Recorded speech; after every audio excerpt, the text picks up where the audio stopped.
Movie की starting में 7 दोस्तों को दिखाते हैं जो बॉन फायर एंजॉय कर रहे होते हैं। इनमें से 3 लोग इस मूवी में मेन कैरेक्टर्स प्ले करते हैं, हेले, ग्रांट और पैक्सटन। बाकी के 4 लोग हैं एलिजे, लूकस, पेगे और मैडेलीन। ये सभी लोग एलिजे का बर्थडे सेलिब्रेट करने के लिए एक मेंशन रेंट करते हैं। हेले और ग्रांट का इस ट्रिप पर आने से पहले ही ब्रेकअप हुआ होता है। बॉनफायर के बाद सभी लोग मेंशन के अंदर जाते हैं। वहाँ उन्हें एक डोर दिखता है जिस पर कीप आउट का साइन बोर्ड लगा होता है। वो बोर्ड देखकर सभी को क्यूरियोसिटी होती है और वो डोर खोलते हैं जो कि उन्हें बेसमेंट में ले जाता है। वहाँ पर बहुत सारी एंटीक चीजें रखी होती है। तभी पैक्सटन का ध्यान एक वुडन बॉक्स पर जाता है। वो उसे खोलकर देखता है तो उसमें उसे एक कार्ड डेक मिलता है। वो जैसे ही अपने फ्रेंड्स को कार्ड्स दिखाता है तो हेले कहती है कि ये टैरो कार्ड्स है। वो सभी जानते थे कि हेले को टैरो कार्ड्स रीड करने आते हैं, तो वो उसे उन कार्ड्स को रीड करके सबका हॉरोस्कोप बताने के लिए बोलते हैं। हेले उन्हें कहती है कि टैरो रीडिंग का सबसे पहला रूल यही होता है कि किसी दूसरे का कार्ड डेक रीड नहीं करना चाहिए। एलिजे उससे कहती है कि आज मेरा बर्थडे है तो प्लीज तुम मुझे मना मत करो। उन सभी की बात सुनकर हेले रीडिंग करना स्टार्ट करती है। सबसे पहले एलिजे आती है और उसकी रीडिंग करते हुए हाई प्रेस्टेस का कार्ड निकलता है। फिर मैडेलीन आती है और उसका द हैंग्ड मैन का कार्ड निकलता है। मैडेलीन के बाद पेगे जिसका कार्ड था मैजिशियन। फिर पैक्सटन आता है और उसके कार्ड में द फूल निकलता है। लूकस भी अपना हॉरोस्कोप जानना चाहता है और उसे द हर्मिट का कार्ड मिलता है। लास्ट में ग्रांट भी आता है और उसे द डेविल का कार्ड मिलता है। उन सभी के साथ हेले अपना हॉरोस्कोप भी चेक करती है जिसमें उसे हमेशा की तरह डेथ का कार्ड मिलता है। इसके बाद सीन शिफ्ट होता है नेक्स्ट डे मॉर्निंग पर। अब सभी वापस अपने घर के लिए निकल रहे होते हैं। पैक्सटन सबको बताता है कि उसे मर्डर मिस्ट्री पॉडकास्ट सुनना काफी पसंद है। वो लोग पेट्रोल रिफिल कराने के लिए रुकते हैं जहाँ लूकस एक स्क्रैच कार्ड में $700 जीत जाता है। वो काफी खुश होता है, लेकिन वो इस बात को भूल जाता है कि कल रात रीडिंग करते हुए हेले ने कहा था कि उसे जल्द ही फाइनेंशियल बेनिफिट होने वाला है। यहाँ हमें पता चलता है कि कार्ड्स रीडिंग अब सच होना स्टार्ट हो चुकी है। अब सब लोग घर पहुँच जाते हैं। एलिजे घर पर अकेले होती है। उसे अचानक से अपनी एटिक से कुछ आवाज आने लगती है। वो एटिक पर जाकर देखती है तो उसे वहाँ हाई प्रेस्टेस का कार्ड दिखता है जो रीडिंग के दौरान उसके हॉरोस्कोप में आया था। एलिजे जैसे ही उस कार्ड को उठाती है, हाई प्रेस्टेस उसके सामने आ जाती है और एलिजे लैडर से नीचे गिर जाती है। हाई प्रेस्टेस उसी लैडर से एलिजे पर बार बार वार करती है और उसकी मौत हो जाती है। अगली सुबह एलिजे के बाकी सभी दोस्तों को उसकी मौत की खबर मिलती है। वो सभी बहुत शॉक और उदास होते हैं। हेले पेगी के साथ रुकती है। पेगी कहती है कि अगर वो एलिजे के साथ होती तो शायद आज वो जिंदा होती। इस पर हेले उसे बताती है कि जब वो छोटी थी तब उसकी मॉम बहुत बीमार थी। कोई भी डॉक्टर उन्हें ठीक नहीं कर पा रहा था। उन्हें बचाने के लिए उसने टैरो रीडिंग करना सीखा, लेकिन वो उन्हें नहीं बचा पाई। हेले कहती है कि जिस टाइम जो चीज होनी होती है उसे कोई बदल नहीं सकता। दूसरी तरफ लूकस को दिखाते हैं जो मेट्रो स्टेशन पर होता है जहां द हर्मिट उस पर हमला करने लगता है। लूकस अपनी जान बचाने के लिए रिस्ट्रिक्टेड एरिया में चला जाता है जहां मेट्रो के टकराने से उसकी मौत हो जाती है। अगले दिन सभी को लूकस की न्यूज मिलती है। पुलिस इन सभी लोगों से इंटेरोगेशन करती है और कहती है कि हम तुम्हारे कांटेक्ट में रहेंगे। पुलिस भी इस बात से काफी हैरान होती है कि 2 दिन में इनके 2 दोस्तों की मौत हो गई है।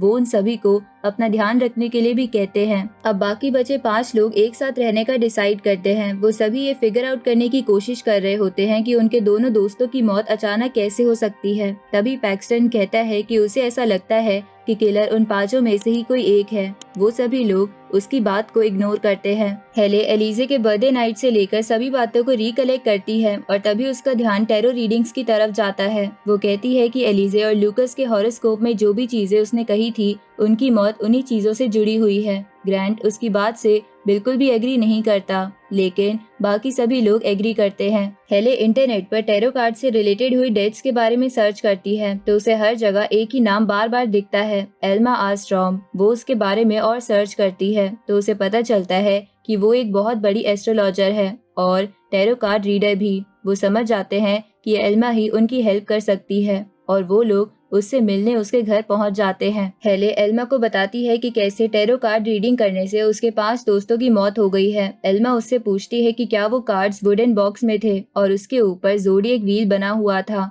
हेले कहती है कि हाँ, वो बॉक्स ऐसा ही था। एल्मा उन्हें कार्ड की हिस्ट्री बताना स्टार्ट करती है। वो बताती है 1951 के दौरान मेक्सिको में 6 मौतें हुई थी जो इन्हीं कार्ड्स की वजह से हुई थी। 1969 में 8 लोगों की मौत हुई, वो भी कार्ड्स की वजह से ही। 1998 के दौरान लंदन में 5 दोस्तों ने उन्हीं कार्ड से रीडिंग की, जिसमें सब मारे गए और सिर्फ एक लेडी बची, जो और कोई नहीं खुद एल्मा ही थी। और वो इसलिए बची क्योंकि उसने अपना हॉरोस्कोप नहीं पढ़ा था।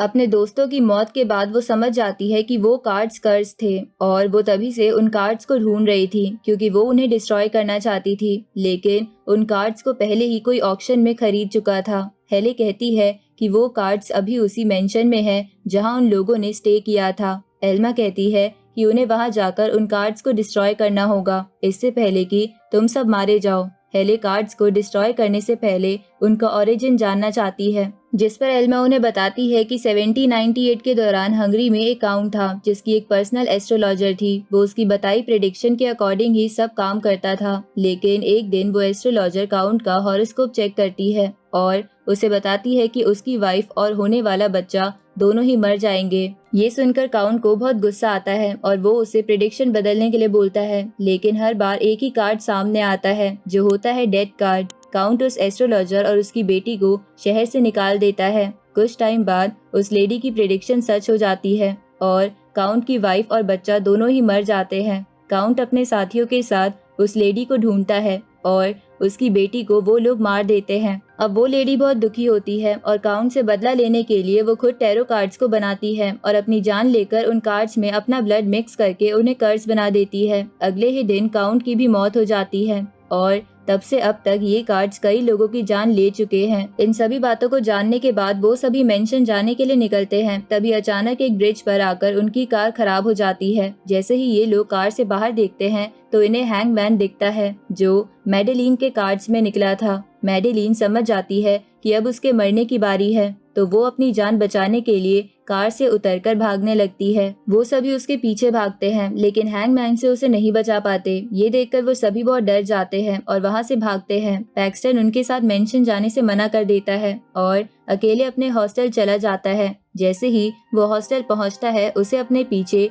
एक जोकर दिखता है। पैक्सटन उससे बचकर भागता है और अपने रूम में जाने के लिए लिफ्ट में जाता है, लेकिन लिफ्ट उसे टॉप फ्लोर पर ले जाती है जहां बिल्कुल अंधेरा होता है और लिफ्ट का गेट बार बार खुलता है और बंद होता है और लिफ्ट के बाहर वही जोकर होता है। अचानक से वो जोकर लिफ्ट के अंदर आ जाता है और पैक्सटन पर हमला कर देता है। दूसरी तरफ हेले, ग्रांट और पेगे मेंशन पहुंचते हैं और उन कार्ड्स को जलाने की कोशिश करते हैं, लेकिन वो कार्ड्स नहीं जलते। हेले एल्मा को हेल्प के लिए बुलाती है। एल्मा एक रिचुअल परफॉर्म करती है जिसकी हेल्प से वो उस एस्ट्रोलॉजर की स्पिरिट को बुलाने में सफल होती है जिसने उन कार्ड्स को कर्स किया था, लेकिन वो स्पिरिट जितना एल्मा ने सोचा था उससे कहीं ज्यादा डेंजरस होती है और वो एल्मा को मार देती है। अब ये तीनों अपनी जान बचाने के लिए वहाँ से भागते हैं और पेगे हेले और ग्रांट से अलग हो जाती है। भागते हुए पेगे बेसमेंट में पहुँच जाती है जहाँ वो अचानक एक मैजिक शो का पार्ट बन जाती है। ऐसा इसलिए हुआ क्योंकि उसके कार्ड में मैजिशियन का कार्ड निकला था। वो मैजिशियन